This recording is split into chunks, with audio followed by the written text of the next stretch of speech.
लोग जबरदस्ती उर्दू पढ़वाते थे, मुसलमानी प्रार्थना करवाते थे,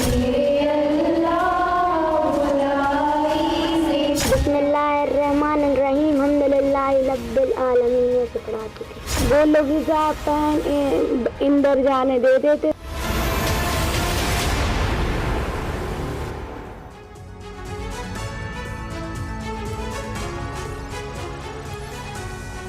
क्या कोई पाठशाला भी जिहाद की पाठशाला हो सकती है? मेरे पीछे आप इस वॉल पर जो लेटर्स, जो अक्षर देख रहे हैं, ये ऐसे ही नहीं लिखे गए, इसके बड़े ही ठोस आधार है। वो आधार क्या है? ये बातें क्यों की जा रही है, चर्चा क्यों है, इस पर हम आगे बात करेंगे। स्कूल यानी शिक्षा का मंदिर, विद्यालय शिक्षा का स्थान होता है। स्कूल यानी वो जगह जहां हर धर्म और मजहब की परछाई से बच्चों को दूर रखा जाता है। मगर क्या हो जब शिक्षा के उस मंदिर में जिहाद का पाठ पढ़ाया जाए, मजहबी एजेंडा चलाया जाए? जी हां, मध्य प्रदेश के दमोह के एक स्कूल में कुछ ऐसी ही जिहादी पाठशाला चलाई जा रही है। यह सिर्फ दावा नहीं है, बल्कि इस स्कूल में जो कुछ हुआ वो देश के हर परिवार के लिए जानना जरूरी है। मासूम बच्चों को कैसे कैसे पाठ पढ़ाए गए, आज वो बच्चे खुद आपको बताएंगे। और ये खुलासे हम जो करने वाले हैं, जो आपको दिखाने वाले हैं, उसके बाद सरकार ने क्या कदम उठाए हैं और सिस्टम की नाकामी कैसे नजर आई है, वो भी आपके सामने रखेंगे।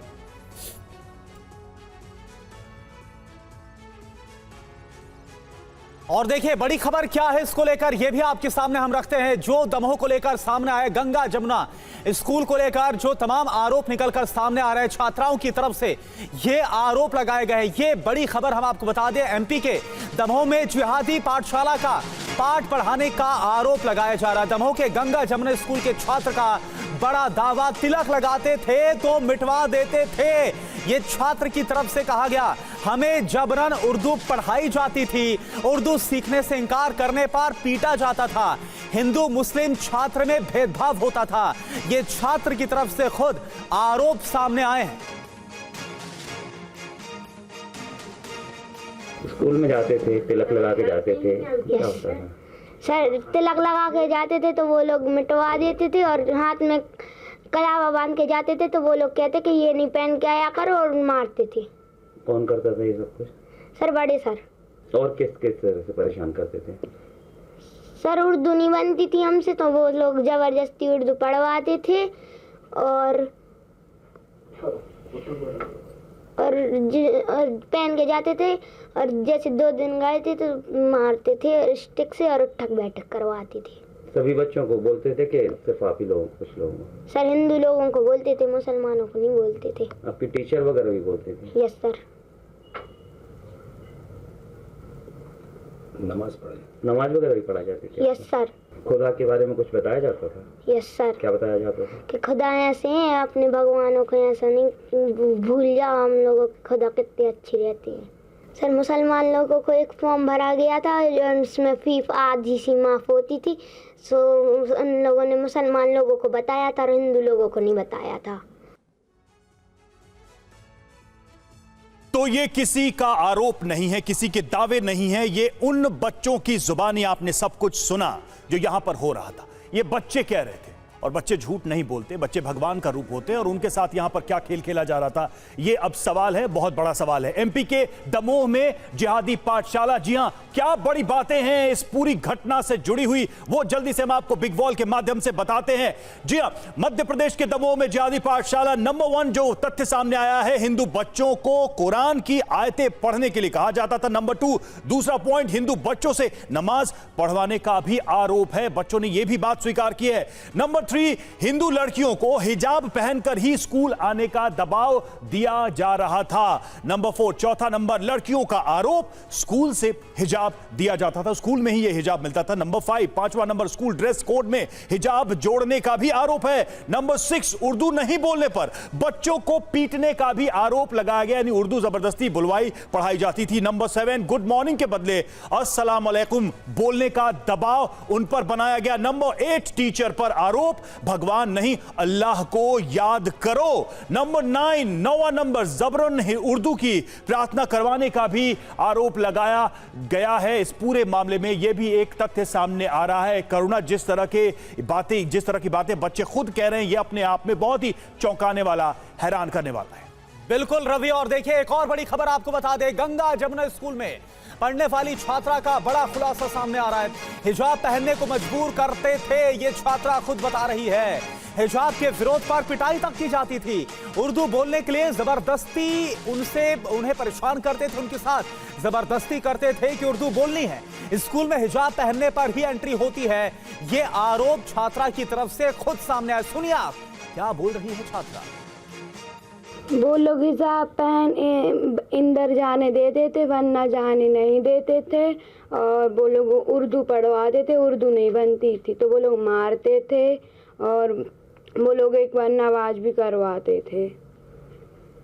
आप लोगों ने बोला इस चीज को कि हम हिजाब नहीं पहनेंगे? हमने बोला था एक बार, तो उन लोगों ने मारा था। ये भी बोलते थे घर पे नहीं बताना इस चीज को लेकर? उन लोगों ने एक बार बोला था तो हमने मम्मी को बता दिया था, तो मम्मी कहती जाने दो। और किस तरह से परेशान करते थे? वो लोग बच्चों के लिए वो क्या कहती थी, जबरदस्ती करते थे उर्दू बुलवाने के लिए। कौन सी क्लास में पढ़ते हैं? हम 6th क्लास में पढ़ते हैं। कोई सब्जेक्ट था उर्दू का? हाँ था, 2nd। नमाज वगैरह ही पढ़वाते थे? एक बार पढ़वाई थी तो वो शांत बिठाल देते थे बच्चों को, शोर कर दिया था कुछ बच्चों ने तो पिटाई घली थी उनको। हिजाब को लेकर क्या बोलते थे? हिजाब के लिए बोलते थे कि हिजाब पहन अंदर आओगे वरना भगा दिए जाओगे। हिजाब कहाँ से आया था? उन लोगों ने स्कूल से दिया था। कैसे पहन के जाते थे उसको? उसको इतना चेहरा बस दिखता था, बाकी पूरा ढका रहता था। घर से पहन के जाते थे? स्कूले बाहर पहना देते थे। कौन पहनाता था? वो अपने हाथ से निकलवा पहना देते थे। बैग में रख के ले जाते थे आप? हाँ। फिर वहीं पे स्कूले बाहर पहन लेते थे। गेट पे? हाँ। कौन पहना, मतलब कौन कहता था आपसे हिजाब पहनने के लिए? वो बड़े सर कहते थे और बड़ी मैम थी, ये हम लोगों की मर्यादा है। प्रार्थना भी करवाते थे? हाँ, मुसलमानी प्रार्थना करवाते थे, वो हम लोगों से नहीं बनती थी इसलिए हम लोग नहीं गाते थे, लेकिन वो लोग फिर मारते थे। कौन सी प्रार्थना थी? लप्पे आती है दुआ रोज जरा पापा, पूरी नहीं। कितनी आती थी? लप्पे आती है दुआ बन ए तमन्ना मेरी, और जिंदगी शम्मा इस सूरत खुदा बन मेरी। तो सुना आपने इस मासूम बच्ची की जुबानी, ये सारी बातें टीवी पर, बिल्कुल टीवी 9 के कैमरे पर सामने आ गई हैं। बहुत सारे सवाल उठ रहे हैं और सवाल एक प्रशासन को लेकर भी है, क्या उसे इस बात की भनक नहीं थी, जानकारी नहीं थी, कुछ ऐसा भी किया जा रहा है, बच्चों के मन में ये सब भी डाला जा रहा है, वो भी जबरदस्ती। हमारे साथ मेहमान जुड़ चुके हैं, सबसे पहले आपका परिचय कराएंगे और उनसे फिर चर्चा हम आगे बढ़ाएंगे। हमारे साथ स्टूडियो में अवनिजेश अवस्थी जुड़े हुए हैं, राजनीतिक विश्लेषक। तस्लीम अहमद रहमानी हमारे साथ जुड़े हुए हैं, अध्यक्ष MPCI। शुभ्रांशु कुमार राय कांग्रेस के नेता हमारे साथ इस वक्त जुड़े हुए हैं। मिलन भार्गव भी बीजेपी प्रवक्ता हमारे साथ जुड़े हुए हैं और शुभम गुप्ता हमारे संवाददाता भी इस वक्त जुड़े हुए हैं। इससे पहले कि मैं अपने मेहमानों से सवाल करूं, और विश्वास सारंग भी हमारे साथ इस वक्त जुड़े हुए हैं, मध्य प्रदेश सरकार में ये मंत्री हैं वो। सबसे पहले एक जल्दी से सवाल शुभम से हम लेंगे, फिर सारंग जी के पास चलेंगे। शुभम, ये जो स्थितियां हम देख रहे हैं और ये जो सच्चाई बच्चों ने बयां की है, इसको लेकर उनके माता पिता ने कहीं कोई शिकायत नहीं दर्ज कराई कभी भी?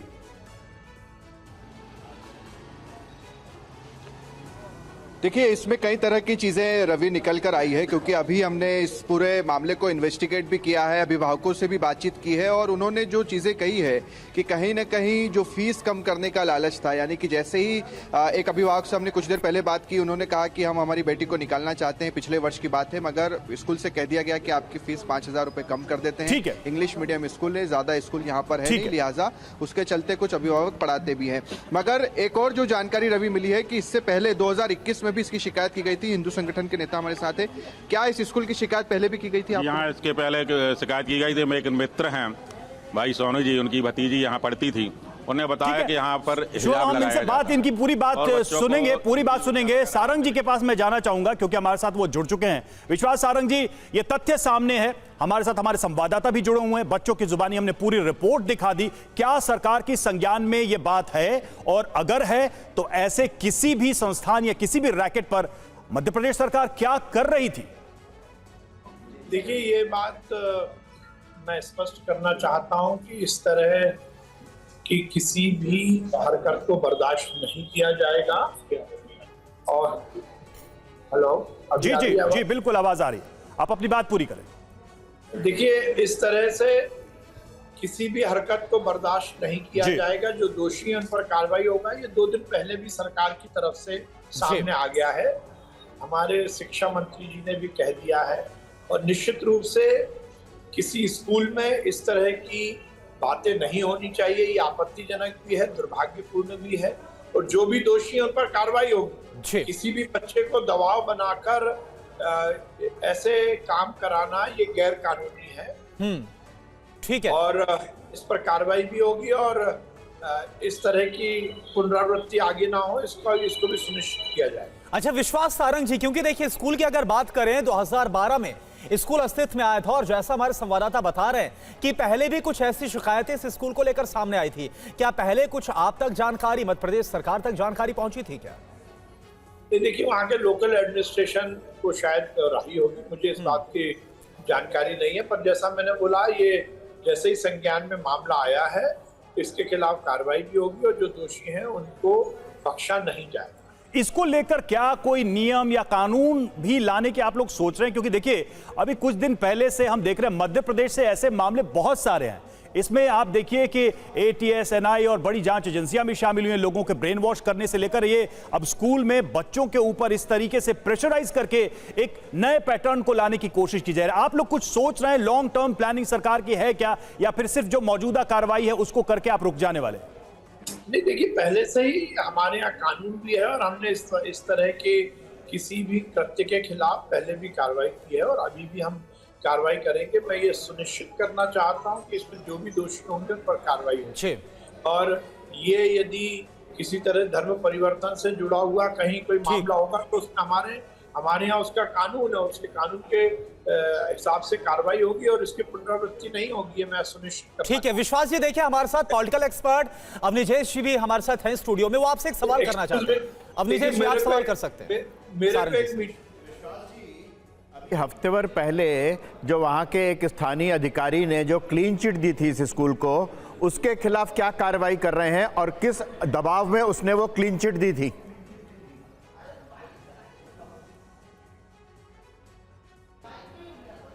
लगता है कि हमारा संपर्क अवनीजेश जी टूट गया है, लेकिन इस बीच ये आपने बड़ा अहम सवाल पूछा है।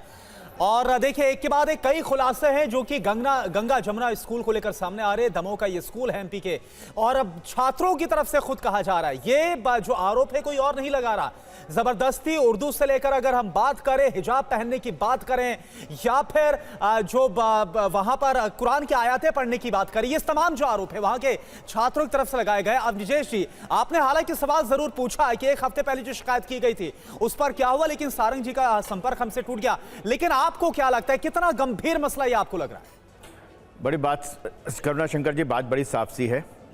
जो लोग यहाँ पर कहते थे कोई लव जिहाद नहीं होता, कोई धर्मांतरण नहीं हो रहा, कहीं किसी तरीके की इस तरीके की कोई घटनाएं नहीं है, सामने ला के दिखाओ। गाजियाबाद से लेकर के दमोह तक आपने आज ही 2 घटनाओं के बारे में 2 समाचार सुनाए आपने, बिल्कुल साफ है। वो लोग जो लगातार ये बोलते थे कि ऐसी कोई घटना नहीं है, ये नफरत फैलाते हैं, नफरत की दुकान चला रहे हैं, हम मोहब्बत की दुकान चला रहे हैं, उनसे पूछो ये कौन सी मोहब्बत की दुकान चला रहे हैं वहाँ पर? ये कौन सी चल रही है जिसको कभी मानते नहीं थे कि लव जिहाद नहीं है जी, ये तो सब एक पार्टी, एक विचारधारा, एक RSS करता है और कोई नहीं है। मैं एक बात बड़ी करुणा शंकर जी साफ कह रहा हूं कि लगातार इस तरीके की घटनाएं सामने आ रही हैं, और सामने इसलिए आ रही हैं क्योंकि जनता में एक जागृति आई है, लोग अवेयर हुए हैं। इस अवेयरनेस की वजह से, इस जागृति की वजह से अपने आसपास होने वाली ऐसी घटनाओं के तो बारे आप ये में कह रहे हैं कि जानकारी मिल रही है, उसके कारण ये घटनाएं सामने आ रही हैं। आप ये कह रहे हैं कि बदले हालात में लोग सब इसे एक प्लेन इंसिडेंट की तरह नहीं ले रहे हैं, इसके पीछे की चीजों को भी समझने की कोशिश कर रहे हैं। देखिए तस्लीम रहमानी साहब इस पर जरूर रिएक्ट करेंगे, एक अपडेट देते चलें, फिर चलेंगे उनके पास। और देखिए टीवी 9 पर जिहादी पाठशाला के बच्चे का खुलासा सामने आया है और हिंदू बच्चे को सिखाई जाती थी कुरान की आयतें नहीं सीखने पर की जाती थी पिटाई, स्कूल में तिलक लगाने की मनाही थी। ये सारी बातें बच्चे खुद कह रहे हैं, तो ये फैक्ट भी सामने आ रहा है। जो हिंदू छात्र छात्राओं को इस्लामिक पाठ पढ़ाया जा रहा था, उसका सबूत अब हम आपको दिखाने जा रहे हैं। एक छोटा सा छात्र, मासूम छात्र हमारे साथ हैं, और उससे जब आप सुनेंगे तो आप खुद ब खुद समझ जाएंगे कि पूरा की पूरा मामला क्या है। क्या कुछ सिखाया बेटा आपको स्कूल में, क्या क्या आता है आपको? सर प्रेयर के पहले जो मुस्लिम पाठ होता है वो बिस्मिल्लाहिर्रहमानिर्रहीम हम्दुलिल्लाहि रब्बिल आलमीन मालिकी यौमिद्दीन इय्याका नअबुदु व इय्याका नस्तईन इहदिनस सिरातल मुस्तकीम सिरातल लज़ीना अनअमता अलैहिम गैरिल मग़दूबि अलैहिम वलज़्ज़ालिन। ये क्या बताया आपको, क्या है ये? सर प्रेयर के पहले जो होता है ये वो है। अच्छा, इसको सीखने में कितना समय लगा आपको? सर सीखने में 2 दिन। 2 दिन। किसने सिखाया आपको ये? सर मिस ने बच्चों को सिखाया, तो बच्चे पढ़ते थे तो हम सीख गए। कोई मंत्र आते हैं आपको? No sir. ओम भूर्भुवः गायत्री मंत्र आता है आपको? हाँ। इसके अलावा जो सुबह उठकर होता है, सरस्वती की वंदना होती है, या कुंदे तु तुषार हार अधवला कराग्रे वस्ते लक्ष्मी कर मध्य सरस्वती, ये सब आता है आपको? नहीं। नहीं। क्या और इसके अलावा क्या आता है? और क्या चीज़ें वहाँ पर बताई जाती थी मुस्लिम से रिलेटेड? आप लोग गुड मॉर्निंग बोलते थे या अस्सलाम वालेकुम बोलते थे? Good morning. अच्छा, और इसके अलावा क्या कुछ बताया जाता था? हिजाब पहनकर आती थी सब लड़कियाँ? हाँ, हिजाब पहनकर आती थी। अच्छा, और ये चीज़ें अगर आप लोग नहीं सीखे तो मारते पीटते भी थे टीचर? हाँ, मारते थे। क्या कहते थे? कि सीखो, घर अगर यहाँ नहीं बन रहा है तो घर होमवर्क दे रहे हैं, घर से सीख के आओ। अच्छा, तो सारे बच्चे इसी डर में सब सीख कर आते थे? हाँ। अच्छा, इसके अलावा कोई दूसरे मंत्र, दूसरी वंदनाएं सरस्वती की, लक्ष्मी की, ये सब कभी नहीं सीखी यहाँ? नहीं।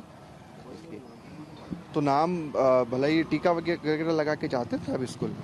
हाँ, हाँ गए थे और वो लोग छटवा देते हैं। अच्छा, तिलक भी सर पे से हटवा देते हैं? हाँ। क्या कहते हैं? ये सब स्कूल में नहीं चलता। अच्छा, तो घर पर आपने कभी कहा ये सब? हाँ, तो हम घर में छोड़ के जाते हैं। देखिए, तो छोटा सा मासूम छात्र है और आप उससे सुनकर ही समझ गए होंगे कि पूरा मामला क्या है, किस तरह की चीज़ें यहाँ पर बताई जा रही थी, किन चीज़ों का विरोध था। अगर आप सर पर माथे पर तिलक लगा कर चले गए तो आपको स्कूल में एक तरह से एंट्री नहीं होगी या वो तिलक हटवा दिया जाएगा। दूसरी तरफ जो चीज़ें हम देख रहे हैं कि कुरान की कुछ आयतें तो वो पढ़ रहा है, मगर दूसरी तरफ जो सरस्वती वंदना होती है, या कुंदे तु तुषार हार अधवला कराग्रे वस्ते लक्ष्मी कर मध्य सरस्वती, ये चीज़ें जो हैं वो स्कूल में इनको बच्चों को नहीं सिखाई जाती। तो देखिए, जिस बच्चे की बात आप सुन रहे थे, हमारे संवाददाता ने बात की है, शुभम गुप्ता ने इस बच्चे के पिता से भी बात की है। अब आपको सुनाते हैं आखिर स्कूल में होता क्या था, पिता का क्या कहना। जिस मासूम छात्र से हमने बात की, उसके पिता हमारे साथ हैं, उनसे भी बातचीत करते हैं। एक चीज़ जो इसमें निकल के आई है, सबसे पहले तो ये बताइए कि क्या क्या बोलता है आपका बच्चा, क्या क्या पता चला आपको, क्या क्या सीख रहा है स्कूल में? जी, घर में जी उर्दू पढ़ता रहता था, तो हम लोग बोलते थे क्या पढ़ते, कहते कि मतलब टीचर जी ने होमवर्क दिया, वो होमवर्क याद कर रहे हैं। तो आप लोगों ने कभी पता करने की, और सिर्फ ऐसा एक ही है या ऐसे जितने दूसरे छात्र हैं वो भी ऐसे ही बोलते हैं? जितने मतलब गंगा यमुना स्कूल में छात्र हैं सबको अरबी सिखाई जाती है। तो इसमें तो हम देख रहे हैं कि उससे पूछा हमने कि कुछ कराग्रे वस्ते लक्ष्मी आते हैं, कुछ श्लोक आते हैं, सरस्वती वंदना आती है, उसने कहा नहीं आती। हाँ, तिलक जी नहीं सिखाते उसमें। और देखिए, हमारे साथ तस्लीम अहमद रहमानी साहब भी जुड़े हुए हैं। तस्लीम साहब, आपने सुना बच्चे की बात को और उनके पिता की बात को, कितना गलत आपको ये लगता है कि एक स्कूल में जिसका नाम गंगा जमुना है और एक्सपेक्टेशन भी यही होती है वहां पर नाम के लिहाज से, लेकिन वहां पर जबरदस्ती हिजाब पहनने के लिए मजबूर करना, कुरान की आयतें पढ़ने पर मजबूर करना, ये कितना गलत है आपकी नजर में? उनको उस स्कूल में भेजने के लिए किसने मजबूर किया है? नहीं, आपको जो स्कूल में हो रहा वो गलत नहीं लग रहा? स्कूल की कितनी जो छात्र आरोप लगा रहे वो आपको गलत नहीं लग रहा? मैं आपसे पूछना चाहता हूं एंकर साहब, आप बहुत रिसर्च करके बैठे होंगे, बहुत क्वालिफाइड आदमी हैं, सारा DSER आपने पढ़ रखा होगा। कितने टाइप के स्कूल भारत में चलते हैं जरा मुझे बताइए। आपके सुनने वाले भी जरा समझे कि स्कूल का सेटअप क्या होता है। यानी और तस्लीम माता पिता बताइए मुझे कितने टाइप के स्कूल हैं जिसका नाम भारत में, कितने टाइप के स्कूल चलते हैं आप बताइए जरा मुझे। सर, जिस स्कूल का नाम है गंगा जमुना वो सबने सुन लिया है, सुन लिया है सबने। वहां पर आप ये बताइए कि कितने टाइप के स्कूल होते हैं भारत में, ये बताइए जरा आप। नहीं, नफरत फैलाने से पहले यही बात जब कर्नाटक में हुई थी कि जिसको हिजाब नहीं पहनना, जिसको हिजाब पहनना जरूरी है, वो दूसरे स्कूल में जाए, तो आप कहते हैं ऐसा कैसे कर सकते हैं? अरे भाई आप बताइए ना, कह रहे थे नहीं इसी स्कूल में रहेंगे, इसी स्कूल में पढ़ेंगे और इसी स्कूल में हिजाब पहन के पढ़ेंगे। कैमरे पे आके बैठ गए तो मतलब ये कह रहे थे बहुत आलिम उसी स्कूल में पढ़ेंगे और हिजाब पहन के पढ़ेंगे। कैमरे के सामने बैठ के किसी दूसरे स्कूल में क्यों नहीं कर लेते? सर्वज्ञानी आप हो गए। आपकी गंगा जमनी तहजीब का जो मुहावरा है ना, भारत में स्कूल जो गंगा जमनी तहजीब का मुहावरा यही है सच, जो इतने दिनों से हम कह रहे थे। कोई गंगा जमनी तहजीब नहीं है ये। नहीं, अरे आप, मैं समझा एंकर साहब बोल रहे हैं, आप कर्नाटक में जब हमने कहा, तो मालूम होगा यूनिफॉर्म, आपको मालूम होगा, आप बोलेंगे यूनिफॉर्म आपने बोलेंगे आपने कहा यूनिफॉर्म नहीं पहनेंगे, हिजाब पहनेंगे। भारत में एजुकेशन का सिस्टम क्या है? तस्लीम रहमानी साहब, एजुकेशन सिस्टम से ज्यादा बड़ा सुनिए तो हिम्मत है किसी में? अब सुनिए, आपने पूछ लिया ना, हिम्मत है? अरे रहमानी साहब आपने पूछ लिया ना, अब सुनिए तो, सुन तो लीजिए। आपने पूछ लिया कि एजुकेशन सिस्टम में कितने तरह के स्कूल हैं। हमारा मुद्दा यह है कि कौन से सिस्टम में, कौन से रूल में बच्चों को मार पीट के, दबाव देके कुरान, आयतें उर्दू पढ़ाई जाएंगी, वो आपके किस डेफिनेशन में आता है? मेरा सवाल यह है का जवाब देखिए, ज्ञान की बात हम नहीं कर रहे हैं। आपने मेरे सवाल का जवाब नहीं दिया सर। आपसे हम ज्ञानी नहीं है। हमारा प्रश्न ये है कि कौन से सिस्टम में या किस स्कूली व्यवस्था में ये दी गई है? आपके प्रोड्यूसर इसको गूगल करके भी नहीं बता पा रहे हैं। आप दमोह की स्कूल की बात करिए ना सर, जहां पर जबरदस्ती बच्चों को कुरान की आयतें पढ़ने पर मजबूर किया जाता है, ये नफरत उन्हें भगा दिया जाता है, उन्हें मारा नफरत पीटा जाता है। फैलाने क्या का वो काम गलत आप कर नहीं रहे हो रहा हैं? क्या? इसलिए आपसे पूछूंगा, ये झूठी नफरत फैलाने का काम आप कर रहे हैं, इसलिए आपसे पूछूंगा। इसमें आपको मालूम नहीं है कुछ भी? ABCD नहीं जानते आप भारत के एजुकेशन सिस्टम की, और आप नफरत फैलाना शुरू कर देंगे बच्चों पे इसलिए आपको इलेक्शन जितवाना है, आपको भारतीय जनता पार्टी को इलेक्शन जितवाना है। नहीं, भारतीय जनता पार्टी हमारे साथ मिलन भार्गव साहब भी हैं, आपको पोलराइज करवाना है। बीजेपी से हमारे साथ जुड़े हुए हैं। मिलन भार्गव जी, ये बताइए, माता पिता की गलती लग रही है तस्लीम साहब को, अगर वो स्कूल में भेज रहे हैं, वहां जो हो रहा है उस पर जवाब नहीं दे रहे? देखिए, बड़ा ही दुर्भाग्यपूर्ण है जिस प्रकार से तस्लीम साहब की जो इच्छा और मंशा है वहीं पूरे देश में कांग्रेस पार्टी और विपक्षी दलों की है। जो जिहादी मानसिकता रखने वाली ताकतें हैं, जो देश में धर्मांतरण और अपनी जिहादी ताकत को बढ़ाना चाहती हैं, उनकी तरफ तस्लीम साहब, कांग्रेस पार्टी, राहुल गांधी, कमलनाथ, दिग्विजय सिंह, ये तमाम तरह के नेता दिखाई देते हैं। ये कौन सा जिहादी मानसिकता नहीं है? ये कौन, ये धर्म युद्ध कर रहे हैं क्या इस देश में? अरे सरकार चला रहे हो या धर्म युद्ध कर रहे हो? उनका कलावा हटाएंगे और उनसे कहेंगे आयतें पढ़े, कुरान पढ़े। मतलब आप धर्म युद्ध कर रहे हो?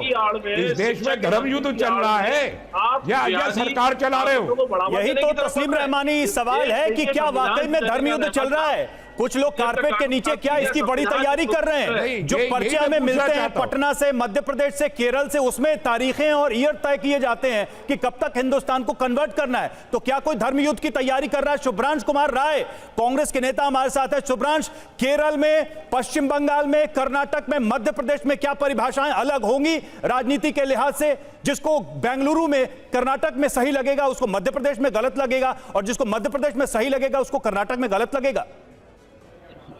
त्रिपाठी जी और शुक्ला जी, मुझे सिर्फ ये जानना है कि क्या कौन त्रिपाठी और कौन शुक्ला? आप नाम गलत बोल रहे हैं सर। अरे भैया, ये जानबूझकर बोल रहे हैं, आप नाम गलत बोल रहे हैं, और इसमें किसी के नाम की नहीं, प्रश्न की बात करिए आप, जो सवाल पूछा गया दमोह में हो रहा है उस पर आप बात करिए ना शुभ्रांश जी। तो आपके कहने का मतलब ये है कि जिला बेसिक शिक्षा अधिकारी SK मिश्रा जी बैठ के दमोह में धर्मांतरण करा रहे हैं, या आप ये कहना चाहते हैं कि जिला बेसिक शिक्षा अधिकारी ने आरोप लगाया है कि कोई गुजरात का सूरत गैंग है जो कमीशन की बात कर रहा था वहां के शिक्षा के कामों में, उसमें उसे हटाने का फैसला लिया गया, एक्शन लिया गया सर। ये अगर आपको अपडेट होगी ना, ये अपडेट तो आपके पास होगी। नहीं बैठा हूं मैं, जवाब देने बैठा हूं, सुन लीजिए, फिर उसके बाद आइएगा बीच में, शांत रहिए। अब मेरा दूसरा सवाल ये है, आप जब साथ खड़े रहेंगे हम लोग सुनेंगे, खाते यहाँ की और खाते वहाँ की हैं।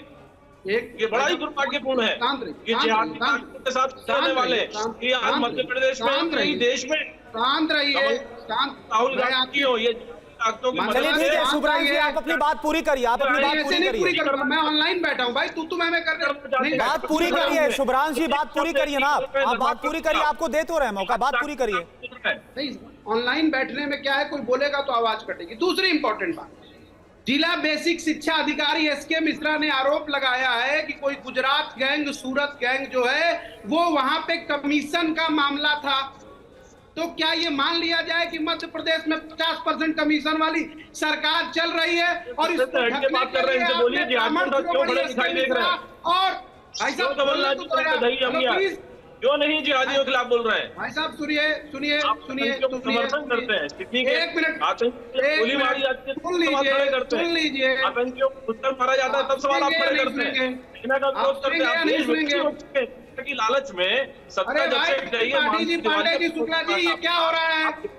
शुभ्रांश जी प्लीज आपसे एक रिक्वेस्ट है, शुभ्रांश जी एक रिक्वेस्ट है आपसे, मिलन भार्गव जी एक बार शुभ्रांश जी को सुन लेते हैं। शुभ्रांश जी एक रिक्वेस्ट है आपसे, आप इधर उधर की बात मत करिए ना। आप जिस स्कूल में, गंगा जमुना स्कूल में जो कुरान की जबरदस्ती आयतें पढ़ाने पर मजबूर करने की बात छात्र खुद बोल रहे हैं, उन्हें मारने पीटने की बात बोल रहे हैं, क्या आपको ये सही लग रहा है क्या? क्योंकि आप तो इधर उधर की बात बोल रहे हैं, आपको सही लग रहा है गलत लग रहा है ये आप बोलिए ना, कट टू कट आपसे सवाल है। 19 मिनट इंतजार करने के बाद अगर मैं अपनी बात न कह पाऊं तो इधर उधर की बात आप कर रहे हो। 3 बातें साफ है। पहला ये कि क्या TV9 भारतवर्ष या भारतीय जनता पार्टी कहना चाह रही है कि एसके मिश्रा जिला बेसिक शिक्षा अधिकारी वहां पे धर्मांतरण करा रहे हैं? दूसरी बात, जिला बेसिक शिक्षा प्रशासन है वो करा रहा है, बोलिए ना शुक्ला जी, कहाँ लग रहे हैं? भाई साहब सुन तो लो यार, सुनने की दम रखो। शुभ्रांश राय अपनी बात पूरी करिए, अपनी बात पूरी करिए। मिलन भार्गव लौट रहे हैं आपके पास, पेशेंस रखिए, भार्गव जी लौट रहे हैं। शुभ्रांश अपनी बात तो पूरी करिए, आप सिर्फ शुरू से हर बार शुरू करेंगे तो नहीं पहुंच पाएंगे। तीसरी बात बोलिए, हर बार शुरू करूंगा क्योंकि आप तीसरी बात बोलिए, आपकी 2 बातें हो गई सर, तीसरी बात बोलिए, तीसरी बात बोलिए। मध्य प्रदेश के जिला बेसिक शिक्षा अधिकारी एसके मिश्रा एक ब्राह्मण है, आप ये कहना चाह रहे हो कि ब्राह्मण धर्मांतरण करा रहा है? आप ये ब्राह्मण ठीक है, आप इसको ब्राह्मण, पांडे, मिश्रा, शुक्ला, त्रिपाठी, त्रिवेदी, चतुर्वेदी तक ले गए हैं, यहां तक ले गए हैं आप, पूरे सरनेम गिन जाइए ब्राह्मणों के। मैं शुभम के पास जाता हूं आपके सवाल के लिए, क्योंकि हमारे रिपोर्टर ग्राउंड पे है। शुभम, ये जो बातें कही जा रही हैं कि ये क्या बेसिक शिक्षा अधिकारी का ये मामला है, क्या ऐसी कमीशन खोरी मध्य प्रदेश में चल रही है, ऐसे संस्थान चल रहे हैं, इस बारे में आपने क्या पड़ताल की है और क्या आपको मिला है, जरा बताइए इनको, क्योंकि ये सीधे सीधे सरनेम लेकर अब बात कर रहे हैं। देखिए रवि, ये सारी चीज़ें सरनेम से बहुत परे है, क्योंकि इसमें जो स्कूल शिक्षा मंत्री इंदर सिंह परमार है उनसे हमने बातचीत की थी, तो उन्होंने सीधे डीओ को लेकर ये कहा कि उन्होंने सबसे पहले क्लीन चिट कैसे दे दी, क्योंकि इसके बाद जब पड़ताल हमने की तो उसमें आप देखिए कई तरह के वीडियो सामने आए, हिजाब को जो है वो स्कार बता दिया गया। अभी छोटे से बच्चे को हम सुन रहे थे, 5वीं कक्षा का बच्चा है, उसे क्या कुछ आता है, कितने श्लोक आते हैं और कितनी कुरान की आयतें आती है, वो सब हमने सुना है। मगर अब एक ऐसे शख्स से हम आपको मिलवाने जा रहे हैं जिसमें एक नई तरह की चीज सामने आई है। जाकिर नायक का नाम ले रहे हैं, क्या नाम है आपका? पवन रजक, सागर विभाग संयोजक, बजरंग दल। क्या कहना चाह रहे हैं, क्या जाकिर नायक से भी स्कूल के जो संचालक हैं उनके संबंध? बिल्कुल हो सकते हैं, क्योंकि पूर्व में जब ये हज यात्रा पे गए थे, करीबन जब ये स्कूल खुला था उस समय और उसके पहले, क्योंकि ये जाते ही रहते हैं, तो इनका कहीं ना कहीं हज यात्रा से आने के बाद जाकिर नायक जब भारत में बैन नहीं था उस समय और उसके पहले भी जाकिर नायक की पोस्टों को ये शेयर करते थे, जो भी पोस्ट बोर्ड डालता था ये शेयर करते थे। तो भाई कहीं ना कहीं इनका लिंक तो है वहाँ तक, तो उसकी जांच गंभीरता से हो तो कुछ ना कुछ सामने आएगा। लेकिन दमोह प्रशासन के भरोसे यदि मध्य प्रदेश का शासन और प्रशासन यदि कार्रवाई का भरोसा बैठेगा तो दमोह प्रशासन से आप किसी प्रकार की उम्मीद नहीं कर सकते हैं, क्योंकि आपको पहले पता हो कि कल डीओ ने स्पष्ट बोला, दमोह जिला शिक्षा अधिकारी ने, कि मैंने किसी प्रकार की जांच नहीं की, कोई जांच प्रतिवेदन नहीं दिया कलेक्टर को। कलेक्टर दमोह के बोल रहे हैं कि डीओ के जांच की दृष्टि से प्रथम दृष्टया उन्होंने क्लीन चिट दे दी। देखिए सबसे महत्वपूर्ण इसमें जो चीज है रवि, कि शुरुआत में जब ये पोस्टर आया स्कूल के बाहर लगा हुआ था, उसमें लड़कियां जो थी वो हिजाब पहने हुई थी, इसमें हिंदू लड़कियां भी थी। यहाँ से यही हिंदू संगठनों के लोगों ने मुद्दा उठाया, शिकायत कलेक्टर को की, कलेक्टर ने जांच की और जांच में तुरंत ही क्लीन चिट दे दी। इसको लेकर हम जब शिक्षा मंत्री के पास गए तो उन्होंने कहा कि ऐसे कैसे इसकी क्लीन चिट दी जा सकती है। मामला मुख्यमंत्री शिवराज सिंह चौहान तक पहुंचा, उन्होंने इस पूरे मामले की पड़ताल के जांच के निर्देश दिए, जांच पड़ताल हुई और जांच पड़ताल में कई तरह की चीजें आई। इस स्कूल में तेंदुपत्ता जिससे कि बीड़ी बनती है उसका संग्रहण हो रहा था और कल जो बात शिक्षा मंत्री ने कही कलेक्टर को लेकर जो बड़ी बात कही उन्होंने, तो वाकई पहले क्लीन चिट देना और उसके बाद फिर दोबारा जब शिकायत का आगे बढ़ना, तब इस पूरे मामले में अब काफी जो गंभीर बातें हैं, खुलासे वो निकल कर सामने आ रहे हैं। अब निजेश जी, मेरा सवाल आपसे है, आप सुन रहे हैं, तर्कों को सुन रहे हैं, बातों को सुन रहे हैं, चाहे वो तस्लीम साहब बोल रहे हैं या फिर कांग्रेस के हमारे जो शुभ्रांश जी नेता बहुत बैठे हुए बोल रहे हैं, आपको क्या लग रहा है कि ये पूरा मामला कहां तक जाता हुआ नजर आ रहा है और इसकी गंभीरता पर क्यों पर्दा डालने की कोशिश हो रही है जो हमारे मेहमान भी कर रहे हैं? बात बड़ी साफ सी है, ये बात आज की नहीं है। पिछले काफी समय से, कई वर्षों से लगातार लव जिहाद की बात आ रही है। लव जिहाद ये आरएसएस और बीजेपी वाले फैला रहे हैं। ये मोहब्बत की दुकान चलाने वाले पहले हिंदू और मुस्लिम को धर्म के आधार पर बांटते हैं, फिर उसके बाद जो है हिंदुओं को जाति के आधार पर बांटते हैं, जिसका साक्षात उदाहरण आपने देख लिया। एक बार भी मोहम्मद इदरीस जो स्कूल चलाते हैं उसके बारे में नहीं बोला। लेकिन अवनीश जी, मैं ये कह रहा हूं सर, मैं ये कह रहा हूं कि ये एक परसेप्शन की बात होगी, वो लड़ाई चल रही है, वो जो भी है। मैं फैक्ट की बात कर रहा हूं, जो सवाल उठा गया कि लोकल एडमिनिस्ट्रेशन ने इसे इग्नोर क्यों किया, और अगर इग्नोर किया तो क्या ये अपने आप में विचारणीय नहीं है? इस पर बात नहीं होनी चाहिए? बिल्कुल होनी चाहिए, बिल्कुल होनी चाहिए ना। बात बड़ी साफ सी है कि मैंने तो विश्वास सारंग जी से इसीलिए सवाल पूछा था कि वो जो आपके कलेक्टर या जो भी वहां के स्थानीय अधिकारी थे, उन्होंने क्लीन चिट किस आधार पर दे दी थी। पहला सवाल तो मेरा मंत्री जी से ही था। तो ये प्रशासन की मिलीभगत, जिसमें कई एंगल हो सकते हैं, कई कोण हो सकते हैं, इसमें कहीं कोई ये बात नहीं है कि इस बात से आप भी सहमत हैं कि लोकल एडमिनिस्ट्रेशन का एक फेलियर है? तस्लीम रहमानी साहब, प्रशासन भी धर्म युद्ध कर रहा है क्या? रहमानी साहब, ये सवाल अब आप ही से, सरकार है।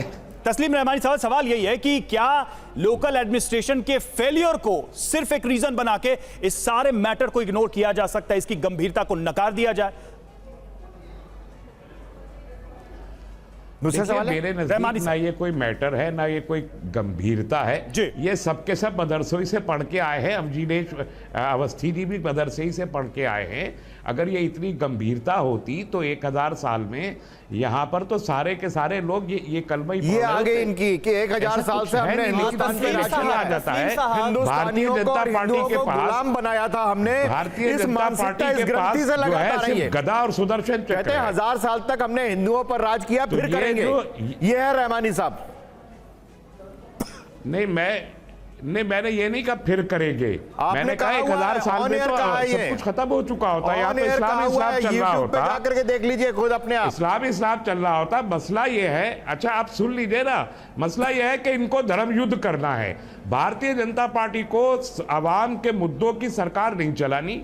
किसी 10 साल में अवाम का कोई मुद्दा भारतीय जनता पार्टी की सरकार ने न सेंटर में उठाया, न अपनी स्टेट्स में उठाया। इन्हें धर्म युद्ध करना है। लेकिन जो चीज फोर्स्ड हो, कि गदा इनके हाथ में है, जो चीज फोर्स्ड हो, धर्म युद्ध करो, वो किसी भी लिहाज से सही तो नहीं है। अवाम के मुद्दे तो खत्म नहीं होते। जो चीज फोर्स्ड मुद्दा है ये नहीं, गलत नहीं है। आप, मैंने इसीलिए पूछा था, आपको एजुकेशन सिस्टम के बारे में कुछ नहीं मालूम है। ये मुद्दा क्यों नहीं होना चाहिए? स्कूल एजुकेशन सिस्टम के बारे में कि आप ABCD नहीं जानते, इसलिए आप गुमराह कर रहे हैं लोगों को। चूंकि आपके हाथ में एक कैमरा और एक टेलीविजन का चैनल है, आपको तो आप लोगों को भ्रमित कर रहे हैं। जो छात्र भ्रमित करने का प्रयास कर रहे हैं, छात्र आरोप लगा रहे हैं, झूठ फैला रहे हैं आप। आपको क्या लग रहा है? हर छात्र स्कूल आरोप को लगा हक रहे हैं, है, गुमराह कर रहे हैं। हर प्राइवेट स्कूल को हक है। हमारे साथ हैं, आपने अपनी बात रख ली। आप झूठ बोल रहे हैं, मिलन भार्गव झूठ बोल के गुमराह कर रहे हैं। रहमानी साहब, ऐसा लग रहा है ये स्कूल प्रशासन की तरफ से प्रतिनिधि बनकर बैठे हों, जो स्कूल प्रशासन जिहादी ताकतों को मजबूत करने के लिए बच्चों पर जबरन। मैं खुद स्कूल चलाता हूँ भाई, मैं खुद स्कूल चलाता हूँ, इसलिए मुझे मालूम है। आप लोगों का तो किसी वेलफेयर एक्टिविटी से कोई ताल्लुक है नहीं। आप अवामी सरोकार और अवाम की भलाई का कोई काम करने वाले लोग तो आप है नहीं। आपको तो खाली धर्म युद्ध कर रहा है, सारे देश को भ्रमित कर रहा है। रहमानी साहब, आप झूठ अपनी फैला बात रहा है। आपने अपनी बात आपको रख ये सब दी, कर रहा है, आपको लेकिन जो लड़वा मूल रहा है। सवाल है वो ये आप है, हिंदू और मुसलमान रहमानी साहब, मूल सवाल ये है कि बच्चे खुद कह रहे थे टीवी 9 के कैमरे पर, मिलन भार्गव, टीवी 9 के कैमरे पर ये बच्चे खुद ये बातें कह रहे थे। और सवाल यही है कि क्या बच्चे झूठ बोल रहे हैं? चलिए हम पे या जो भी विश्लेषक हैं या जो भी लोग हैं उन पे तो झूठ बोल के आरोप निकला जा सकता है। क्या ये कहा जा सकता है कि ये सारे बच्चे झूठ बोल रहे थे? और अगर बच्चे झूठ बोले तो फिर सच क्या है? कौन करेगा इसकी जांच और किस पर लेगा एक्शन?